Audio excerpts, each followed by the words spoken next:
Fuego on New Star Radio 98.7 FM. This is the Drive Time Show, and I'm here with... So you have to introduce yourself. Leshurr. Just Leshurr, you know. Are you Lady Leshurr, the international sensation? International. You can't say you're not international. What have you been doing for the past weeks then? I've been flying out. Yeah. Yeah. I've been like doing some shows here and there. So. Okay. Which places have you visited? I went to Vietnam, Jeez. Singapore, Austria, France, Germany, Berlin. Just loads of places just performing. Like, that's what I love. Crazy. What does it feel like to perform in front of those people that don't even speak the language? It's crazy. You just it just puts everything into perspective when you come out of your ends where you started.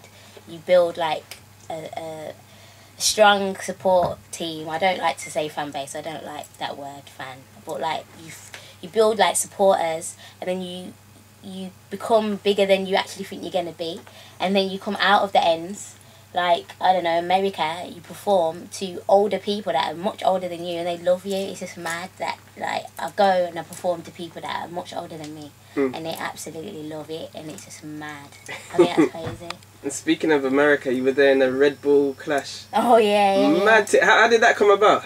That was, this guy, Jacko Jones, he just emailed me and he was like, yo, we checked out your stuff, we think you're crazy, we think you're perfect for us to be on our set. And we had to clash like Just Blaze and like... Crazy. I know, like, and he brought out Freeway, he brought out Memphis Bleak, 2 Chainz. Wow. Who else? Rakim. He brought out loads of people, man, and loads of Rockefeller people and that. And it was just mad, and they only brought out me, but... it was in the New York Times? Yeah, New York Times. It was in the New York Times that I got the best response out of the whole performance. Crazy. They've got like them things that you can tell what the sound is. Yeah, the sound, the gram sound. They said that it was the loudest for me, so it's just mad. Did you get to meet any of the artists as well? Did you talk to them? I got to meet Spragga Benz. Oh, okay. Yeah, and Cardinal. Remember Cardinal? Yeah, he's proper cool, man. We're gonna get some work done as well. Yes, I've got a few links. That was a next question as well. I've got a few links going on, so yeah, and 2 Chainz I didn't get to. I was right by him, but I didn't get to meet him, and like security was acting a bit leave it, so I just left it. Now to the New Star Radio listeners, there may be some that may not have heard of you, and you're coming from Birmingham. Would you like to tell them how you got started? I started just because my brother and my sister was doing music, and I just wanted to do music. And obviously my mum used to play reggae around the house, so I was very reggae influenced. Sister Nancy was Bam Bam. That one tune was the reason why I started anyway. That's the first lyric I wrote. And then I just started doing like little reggae melodic things, and then I started doing garage, going to the youth club. And we had facilities out there to use, like to record yourself. So I learnt how to mix and master at a young age and produce at a young age because it was all there for me. So I just started very, very young. And then it just blew from there, really. I started doing hip-hop, and then I got to grime. And everyone was just really loving it, the flow and the grime and stuff. So, but I still love grime and that. I still love grime. I still do grime here and there. But I just do like hip hop mainly now and bashment. Yeah, so you want to show like your versatility as an artist. You don't want to stay in one lane. Yeah, I don't want people to think, oh, she's sold out or she's come off grime.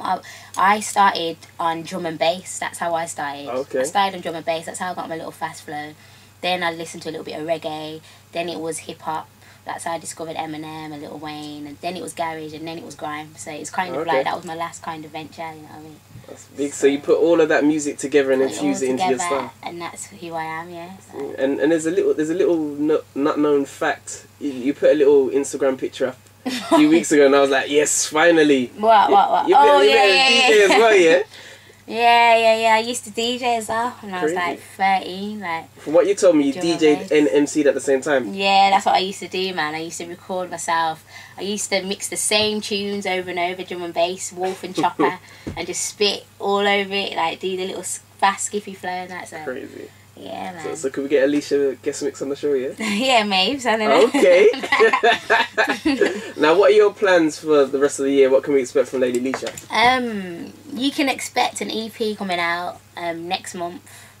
Hopefully on iTunes. If it takes longer than next month, I'm just gonna throw it out there because I don't really. It's not about the money to me. I just I like people just hearing new music, and I've took a bit of time out to find myself. So I just want to kind of get back to where I am now. Just throw out music and loads of music videos, touring, and that's it really. Like, she's just gonna see me about. Okay. Yeah. Now, what artists are internationally? What artists are you feeling at the moment? Say American, Caribbean artists. Lil Wayne. Yeah, you know that your number one man. Yeah, Lil Wayne. Who else? There's loads. There's loads of people that I think is very talented. Kendrick Lamar. He's just set the pace right now. Like he's completely got his own lane.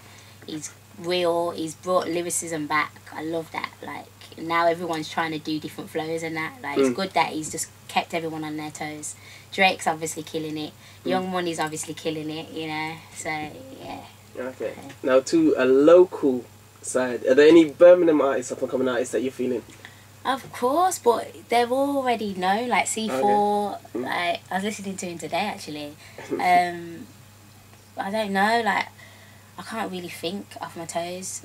Vader, I'm always going to big up Vader. You've got Invasion, Stay Fresh, but they're not all from Birmingham, but I just rate them as well. And Socks. Everybody's just representing. As long as everyone's representing in the right way, I'll salute them. I respect them. So do you feel that Birmingham's doing a lot right now? Most definitely. We're competing against London, yeah? Last year, the whole of last year, Birmingham was running it. Like, not in a cocky way, but I mean, like, everybody was coming out. Bass Boy, Predator, C4, Stay Fresh, Invasion. Everyone was just, like, putting in a lot of work. And I just kept hearing people's names flying about. And this time I was in London a lot, so when I'm hearing their names in London, that's how I know they're winning. Everyone was winning it. Now I'm going to tell you a little story, and me and you've had a deep conversation about this, but we're going to keep it in a radio sense. I don't know if you've seen on Twitter the past couple of days, there's been retweets from certain rappers from a couple of years before. Yeah. Have you seen that? I've seen that. Some of the ones I've seen, it's certain rappers and certain groups were, say, talking badness about the people who are in that group, but then they're in the group with them and then they're friendly. Have you found that from when you started to how you are now, that people have changed?